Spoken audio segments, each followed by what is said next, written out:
response. Let me just follow up. My objections to the war in Iraq were not simply a speech. I was in the midst of a U.S. Senate campaign. It was a high-stakes campaign. I was one of the most vocal opponents of the war, and I was very specific as to why. And so when I bring this up, it is not simply to say I told you so, but it is to give you an insight in terms of how I would make decisions. And the fact was, this was a big strategic blunder. It was not a matter of, well, here is the initial decision, but since then we've voted the same way. Once we had driven the bus into the ditch, there were only so many ways we could get out. The question is, who's making the decision initially to drive the bus into the ditch? And the fact is that Senator Clinton often says that she is ready on day one, but in fact she was ready to give in to George Bush on day one on this critical issue. So the same person that she criticizes for having terrible judgment, and we can't afford to have another one of those, in fact, she facilitated and enabled this individual to make a decision that has been strategically damaging to the United States of America. With respect to Pakistan, I never said I would bomb Pakistan. What I said was that if we have actionable intelligence against bin Laden or other key al-Qaeda officials, and Pakistan is unwilling or unable to strike against them, we should. And just several days ago, in fact, this administration did exactly that and took out the third-ranking al-Qaeda official. That is the position that we should have taken in the first place. And President Musharraf is now indicating that he would generally be more cooperative in some of these efforts. We don't know how the new legislature in Pakistan will respond. But the fact is, it was the right strategy. And so my claim is not simply based on a speech. It is based on the judgments that I've displayed during the course of my service on the Senate Foreign Relations Committee, while I've been in the United States Senate, and as somebody who during the course of this campaign I think has put forward a plan that will provide a clean break against Bush and Cheney, and that is how we're going to be able to debate John McCain. Having a debate with John McCain where your positions were essentially similar until you started running for president, I think does not put you in a strong position. Let me talk about the future. Let me talk about the future about Iraq, because this is important, I think, to Democratic voters particularly. You both have pledged the withdrawal of troops from Iraq. You both have said you'd keep a residual force there to protect our embassy, to seek out al-Qaeda, to neutralize Iran. If the Iraqi government said, President Clinton or President Obama, you're pulling out your troops this quickly, you're going to be gone in a year, but you're going to leave a residual force behind? No. Get out. Get out now. If you don't want to stay and protect us, we're a sovereign nation. Go home now. Will you leave? Well, if the Iraqi government says that we should not be there, then we cannot be there. This is a sovereign government, as George Bush continually reminds us. Now, I think that we can be in a partnership with Iraq to ensure the stability and the safety of the region, to ensure the safety of Iraqis, and to meet our national security interests. But in order to do that, we have to send a clear signal to the Iraqi government that we are not going to be there permanently, which is why I have said that as soon as I take office, I will call in the Joint Chiefs of Staff. We will initiate a phased withdrawal. We will be as careful getting out as we were careless getting in.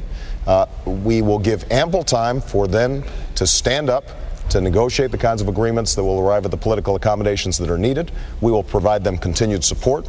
But it is important for us not to be held hostage by the Iraqi government in a policy that has not made us more safe, is distracting us from Afghanistan, and is costing us dearly, not only and most importantly in the lost lives of our troops, but also the amount of money that we are spending that is unsustainable and will prevent us from engaging in the kinds of investments in America that will make us more competitive. So, Senator and more Clinton, safe. if the Iraqis said, I'm sorry, we're not happy with this arrangement, if you're not going to stay in total and defend us, get out completely, they are a sovereign nation, you would listen? Absolutely. And I believe that there is no military solution that the Americans who have been valiant in doing everything that they were asked to do can really achieve in the absence of full cooperation from the Iraqi government. Let me ask you this, and Senator. they need to take responsibility for themselves. I want to ask both of you this question then. If this scenario plays out and the Americans get out in totality and al-Qaeda resurges and Iraq goes to hell, do you hold the right in your mind as American president to reinvade, to go back into Iraq to stabilize it? You know, Tim, you ask a lot of hypotheticals, and I believe that this is reality. Well, it isn't reality. You're making lots of different hypothetical assessments. I believe that it is in America's interests and in the interests of the Iraqis for us to have an orderly withdrawal. I've been saying for many months that the administration has to do more to plan, and I've been pushing them to actually do it. I've also said that I would begin to withdraw within 60 days based on a plan that I asked begun to be put together as soon as I became president. And I think we can take out 1 to 2 brigades a month. I've also been a leader in trying to prevent President Bush from getting us committed to staying in Iraq regardless for as long as Senator McCain and others have said it might be, 50 to 100 years. So when you talk about what we need to do in Iraq, we have to make judgments about what is in the best interest of America. And I believe this is in the best interest. But I also have heard Senator Obama refer continually to Afghanistan, and he referenced his being on the Foreign Relations Committee. He chairs the subcommittee on Europe. It has jurisdiction over NATO. NATO is critical to our mission in Afghanistan. He's held not one substantive hearing to do oversight, to figure out what we can do to actually have a stronger presence with NATO in Afghanistan. You have to look at the entire situation to try to figure out how we can stabilize Afghanistan and begin to put more in there to try to get some kind of success out of it.